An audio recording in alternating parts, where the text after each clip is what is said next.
Désormais, on va ajouter une branche réseau à peu près identique à celle-ci sur notre réseau actuel pour voir qu'est-ce qui se passe lorsqu'on a un réseau qui commence à se structurer par le cascadage de plusieurs hubs. Donc on va repasser en mode conception pour ajouter un deuxième hub ici. On va ajouter quelques machines, pas besoin d'en mettre trop, et on va les connecter. Donc comme ça, par exemple. On va utiliser un port de cascade sur l'un des deux hubs pour se relier sur un port normal sur l'autre, de façon à croiser l'émission et la réception entre les deux équipements. Et on va vérifier en mode Ethernet que tous les voyants branchés sont au vert.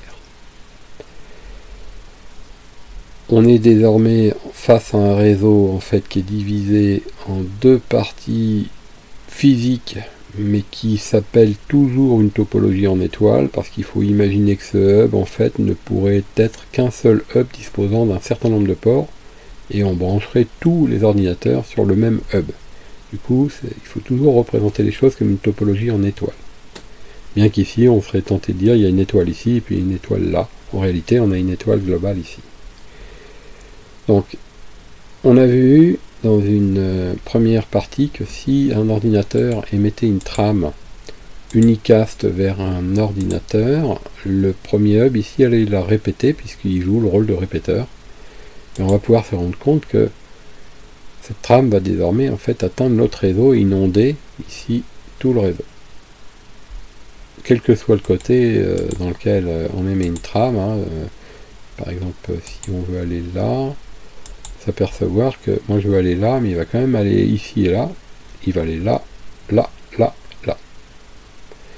Donc c'est vraiment une inondation. À nouveau ce hub répète les données, et comme il est interconnecté avec l'autre, il répète sur l'autre hub qui se charge de répéter ici sur l'ensemble des postes, et lui il fait pareil, il répète ici et c'est répété là.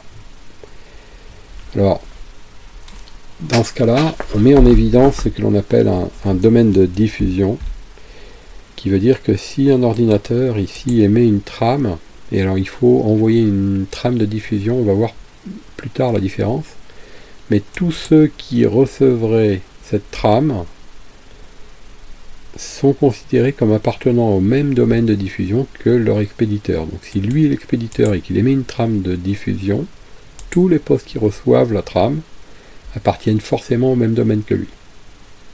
Et dans ce cas-là, on parle de domaine de diffusion.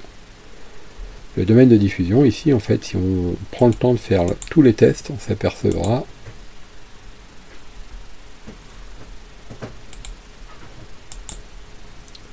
tous les ordinateurs qui composent ce réseau forment donc un seul et même domaine de diffusion.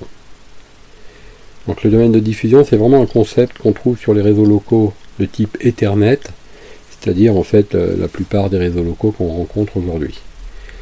Un domaine de diffusion, c'est aussi un concept qu'on trouve sur d'autres catégories de réseaux dont nous ne parlerons pas ensemble, mais c'est quelque chose qui est divisible, et on verra plus tard comment et pourquoi.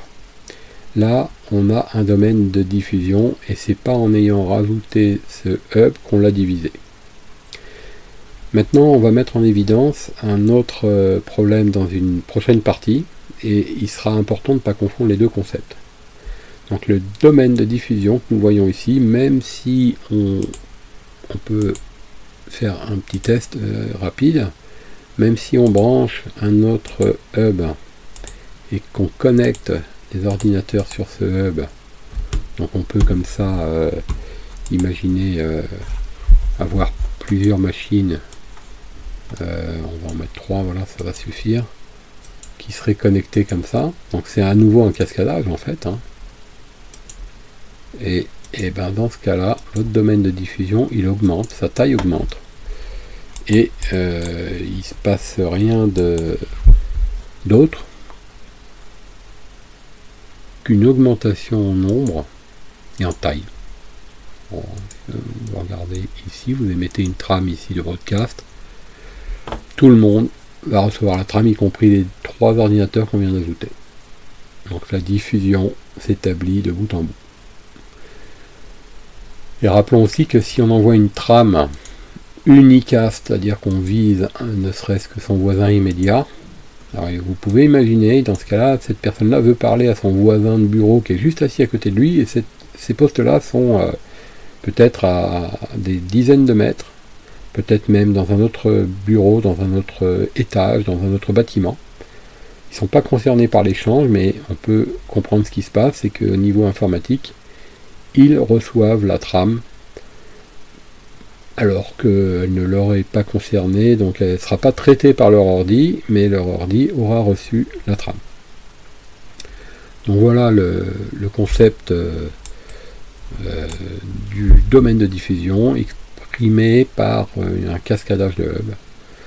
Et on va maintenant pouvoir en fait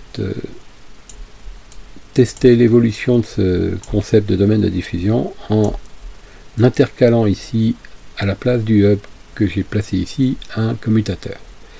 Donc c'est la prochaine étape, prochain petit laboratoire de test pour vérifier, pour comparer ce qui se passe lorsque nous mettons un commutateur à ce niveau-là.